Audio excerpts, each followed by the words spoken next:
President Trump is in charge, and America is back. This week further demonstrated that the Trump effect is real. Over the weekend, Americans celebrated the return of American-Israeli citizen Keith Siegel and two Israelis who were held captive by Hamas terrorists since October 7th, 2023. President Trump and his administration worked diligently to secure their release and are committed to freeing all remaining hostages. Yesterday, as you all know, President Trump held his first foreign meeting at the White House with Israeli Prime Minister Benjamin Netanyahu. And as the president said, the bonds of friendship and affection between the American and Israeli people have endured for generations and are absolutely unbreakable. The president is committed to eliminating Hamas and securing a lasting peace for the entire region. The historic proposal for the United States to take over Gaza, announced by President Trump last night, underscores this commitment. Insanity is doing the same thing over and over again and expecting different results. President Trump is an outside-of-the-box thinker and a visionary leader who solves problems that many others, especially in this city, claim are unsolvable. We've already seen the results from President Trump's bold peace-through-strength diplomacy on the world stage. In response to President Trump's tariffs this week, both Mexico and Canada took immediate steps to alleviate the illegal alien migration and flow of deadly drugs, particularly fentanyl, into our country. Mexico's President Claudia Sheinbaum agreed to permanently supply 10,000 Mexican soldiers on the U.S. border who will be specifically designated to stopping fentanyl and criminal aliens from pouring into our country. And Canada's Prime Minister Justin Trudeau agreed to appoint a fentanyl czar, list cartels as terrorists, and increased resources to assist the 10,000 frontline personnel at our northern border with Canada. In recognition of these steps, President Trump paused the implementation of tariffs for 1 month while negotiations continue and final deals can be structured. Throughout the transition and during his inaugural address, President Trump made it known that the United States cannot and will not allow the Chinese Communist Party to continue with its effective and growing control over the Panama Canal. Following Secretary Rubio's successful first trip and visit there over the weekend, Panama's president said he will allow its participation in the Chinese Communist Party's, it will no longer allow the participation in the Belt and Road Initiative. That participation will expire. This is significant because Panama was the first Latin American nation to join Belt and Road and now becomes the first to back away from it because of President Trump. And to assist with the ongoing mass deportation effort, El Salvador's president has agreed to the most unprecedented migratory agreement anywhere in the world. Because President Trump is back in charge, El Salvador has offered for illegal aliens of any nationality facing deportation in the U.S. to be booked in his country's prison system. And finally, President Trump's envoy for special missions, Rick Grenell, traveled to Venezuela and not only secured the release of 6 American hostages, but Venezuela also agreed to accept the return of illegal alien Tren de Aragua gang members.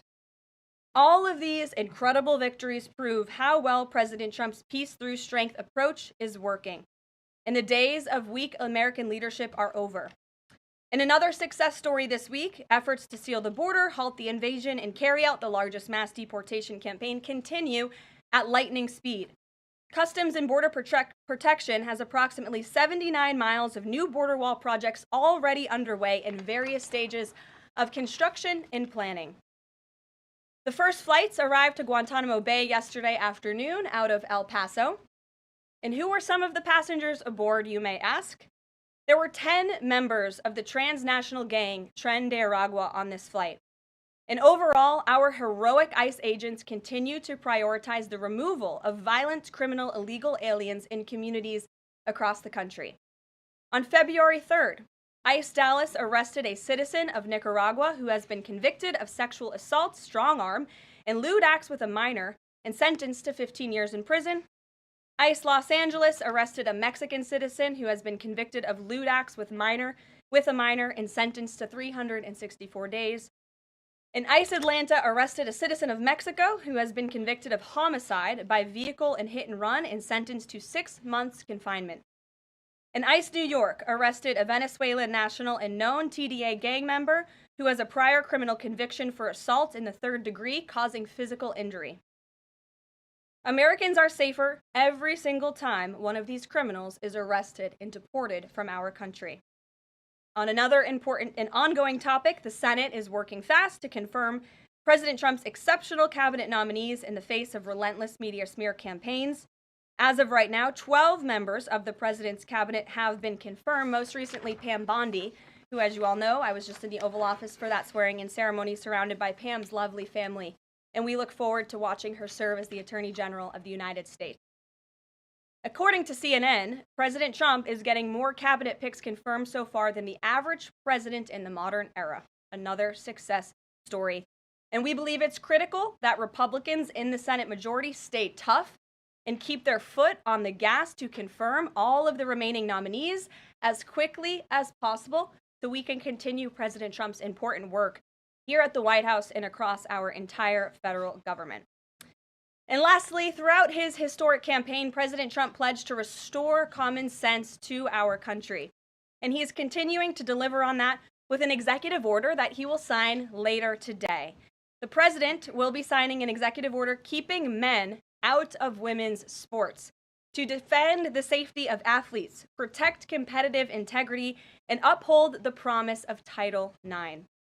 This common sense action from President Trump ends the disgusting betrayal of women and girls by the previous administration, who for years catered to radical activists who wanted biological males to be treated as women in workplace showers, competitive sports, prisons, and even rape shelters. Gender ideology insanity is over. Submissions from individuals across the country interested in participating in our new media seat at a future briefing continue to flood in. We are at more than 12,000 and counting. If you're watching right now and are interested, you can continue to apply on our new media website, whitehouse.gov/newmedia.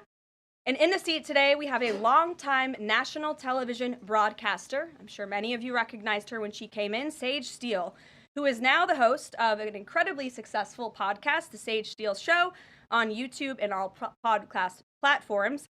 And previously, Sage was a fixture at ESPN from 2007 to 2023, primarily hosting SportsCenter, which we all know well, before leaving the company to exercise her First Amendment rights more freely. We are honored to welcome her to the briefing room today. She will be joining the president at the big EO signing later this afternoon. I know many of you will be there as well.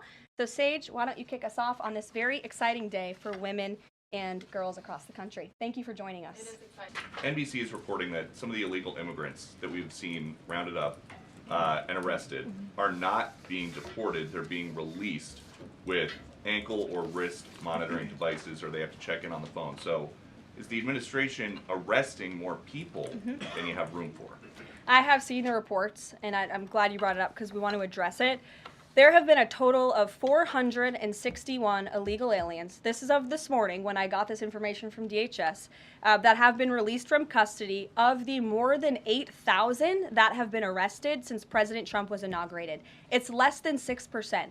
And there are reasons for their release. Some of the factors include a lack of significant likelihood of removal in the foreseeable future, lack of detention availability, which is something this president and this administration has been incredibly vocal about. We are doing everything we can to deport and detain illegal immigrants, but we need Congress's help to increase funding for Border Patrol and for ICE to increase detention capability in our facilities. And then other serious medical conditions have also been the reasons for some of the release of these individuals. But none of them have final deportation orders. Many of them are probably contesting their immigration status. I'd refer you to DHS for more details, but I did get that information because I knew it'd be a question, so thank you. Sure. So much. The daily guidance says that the president will be meeting with a pair of governors today, Governor Abbott of Texas and Governor Newsom of California. It comes after the president took executive action to turn the water back on in California. Billions of gallons are flowing now. What can you tell us about the two meetings and the importance of President Trump's actions to help people in California? Sure. Those meetings will be taking place shortly, so I will get out of here to get to those meetings, we can always provide you a readout, as we always do. We try to be very transparent about what the president is doing in the Oval Office. Perhaps he'll even call you in to join him. We never know around here, as you all know. But Governor Abbott is obviously a great friend and an ally to the president. He has been on the front lines of the border crisis in this country. And as for Governor Gavin Newsom, well, the president is willing to work with anybody from blue states or red states to do what's best for the American people. And the president really enjoyed his trip to Pacific Palisades last week. He felt very inspired by the frustration of the residents there. And he has been wholeheartedly committed to ensuring that the water is flowing in California to prevent these wildfires, and also that people have access to their properties. And he has continued to apply tremendous pressure to Gavin Newsom and also the Los Angeles mayor to allow private residents and property owners to access their property. He believes that's their right to do so, and they should be able to do it. And one more thing before I wrap up, because I do want to get to these meetings, and I will see you all at the EO signing later this afternoon. I would just say that you brought to mind California and North Carolina, who continue to be on our hearts, and the president and this administration are committed to ensuring that these individuals get the funding that they need. And I would just say a strong message to Democrats who are out there pretending to be outraged about the long list of crap that this administration is cutting, federal waste and funding, like $2 million for sex changes in Guatemala, $6 million to fund tourism in Egypt, $20 million on a new Sesame Street show in Iraq, $4.5 million to combat disinformation in Kazakhstan.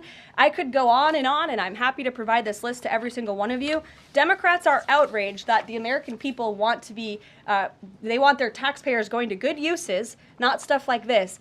But then they're very quiet about the fact that there are still North Carolinians and people in California who have lost everything, and in the last 4 years, this federal government did nothing to help them. This president will continue to put Americans first, and I think the successes of this week so far speak to that, and it's only Wednesday. So I'll see you guys later this week, and we'll see you this afternoon. Thank you very much.